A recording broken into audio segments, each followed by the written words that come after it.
Logistikpodden. Tinder för transporter. Klarar vi av att hantera hundratusentals seriedejtande åkerier?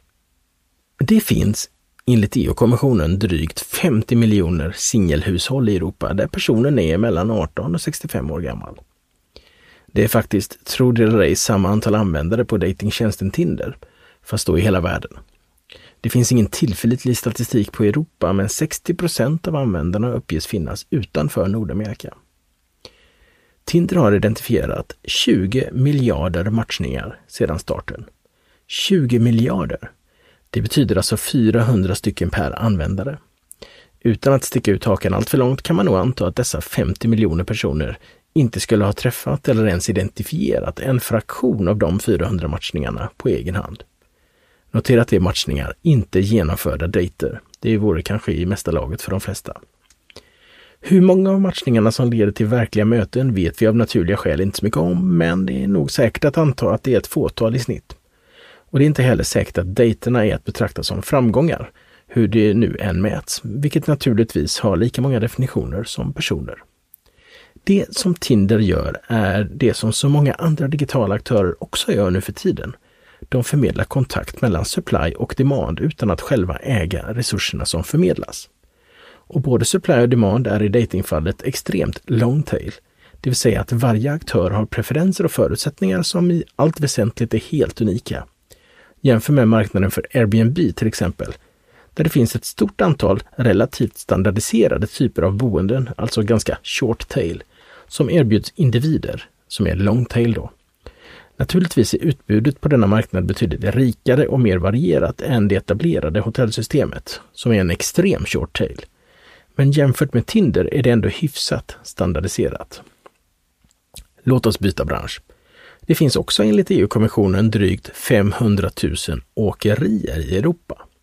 De allra flesta har endast ett fåtal fordon. Vanligast är faktiskt att föraren äger sin egen lastbil. Singelhushåll alltså. Och för många av dessa åkerier är tillvaron dessutom ganska ansträngd, med låga vinstmarginaler, ofta under 2%, och höga investeringskrav. Åkerierna äger fordon som utför tjänster åt transportköpande kunder. Ju högre utnyttjande av fordonet, desto högre täckning har åkaren för sina fasta kostnader. Personal och fordon står ofta för mer än 50% av åkeriets kostnadsmassa. Och dessa ska för det mesta betalas oavsett om åkeriet har uppdrag eller ej. Drivmedel står för ytterligare cirka 20-25%. Vår värld är översvämmad av obalanser. Vetet växer på landet och brödet äts upp i städerna. Malmen bryts i gruvan och plåten blir till bilar i fabriker långt bort. Alla har inte möjligheten att lasta och lossa containrar, vilket leder till behovet av terminaler. Det råder osäkerheter i trafiksystemets stabilitet, öppettider och affärsprocesser är olika mellan branscher. Och inte sällan är det via transportsystemet som dessa obalanser plockas upp. Ur ett åkeriperspektiv syns det tydligast i att resursanvändningen aldrig kan bli 100%, eftersom det aldrig går att köra kortaste vägen utan väntetider och med 100% fyllnadsgrad. Det går att komma ganska nära ibland, men det är väldigt svårt. In kommer då matchmaking-tjänsterna. Sedan vi fick tillgång till internet i mitten av 1990-talet har det varit uppenbart att det borde gå att skapa ökad effektivitet i transportsystemet genom att digitalt matcha supply med demand och på så sätt ge de ständigt nedtyngda åkerierna lite efterlängtad möjlighet att på ett strukturerat sätt plocka in marginalintäkter. Borde. Det har dykt upp en tjänst i halvåret sedan 1998, minst.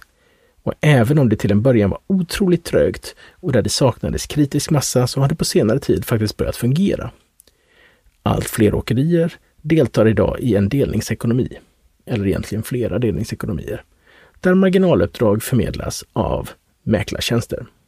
En åkare som ska leverera en trailer från Helsingborg till Madrid kan idag hitta en backhaul online, ofta bara några timmar innan lossning. Tjänsterna som finns lyckas på något sätt förmedla den tillit som kräver att det stora industriföretaget som behöver flytta en trailer till Hamburg faktiskt vågar lita på enbilsåkaren från Eslöv och vice versa. De har kanske, eller troligtvis, aldrig gjort affärer med varandra tidigare och kommer sannolikt inte att göra det igen. Man kan se det som om åkaren och den stora transportköparen går på en dejt tillsammans.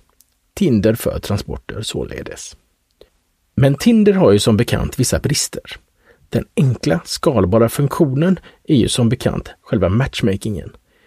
Dejten sedan sker ju utan att Tinder är inblandat. Och det är här analogin i åkeribranschen får lite tuggmotstånd. Att matcha supply mot demand är ju en sak, men att sedan genomföra en transportoperation där två för varandra okända parter inte bara måste lita på varandra utan också ingå ett digitalt partnerskap under de 16 timmar som uppdraget tar för att sedan skiljas som vänner. Det är betydligt svårare. Det handlar om digital interoperabilitet, om att åkaren från Eslöv ska bli en invånare i det stora företagets digitala ekosystem under en begränsad tid för att sedan lämna under ordnade former. Och det är här den stora utmaningen ligger. Inte i att matcha tillgång mot efterfrågan, utan i att genomföra framgångsrika dejter. Varje gång. Och ofta mellan ett singelhushållande åkeri och ett multinationellt företag. Själva sinnebilden av ett omaka par. Och tänk dig nu att åkerierna är notoriska seriedejtare. Det är ju en självklar utveckling förresten. Om friktionen och transaktionskostnaden för att ta marginaluppdrag sänks så kommer åkerierna att ta på sig fler av dessa. För att möta denna och andra utmaningar satsar både Sverige och EU stora summor på projekt och initiativ där aktörer från myndigheter, näringsliv och akademi med flera kan samlas och tillsammans söka lösningar. Ett sådant EU-projekt heter Iolix och vi på Chalmers är en av huvuddeltagarna. Projektet syftar till att just göra det möjligt för olika aktörer i försörjningskedjor att på ett säkert och enkelt sätt dela viktig verksamhetsdata.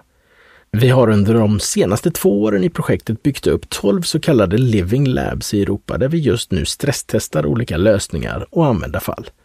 Som lärosäte och akademisk partner ser vi vår roll i att stödja industriaktörerna i deras beslutsfattande och att basera framtagna lösningar på validerad kunskap. Vi har även en viktig roll i att på ett säkert sätt mäta och utvärdera effekterna av de förändringar som vi bygger in i systemet. Projektet har 35 partners och en budget på 16 miljoner euro och löper mellan 1 september 2016 till 31 augusti 2019. Är du nyfiken på EU-projektet Iolix så hittar du mer information på iolix.net eller iolix.eu. Välkommen dit! Logistikpodden.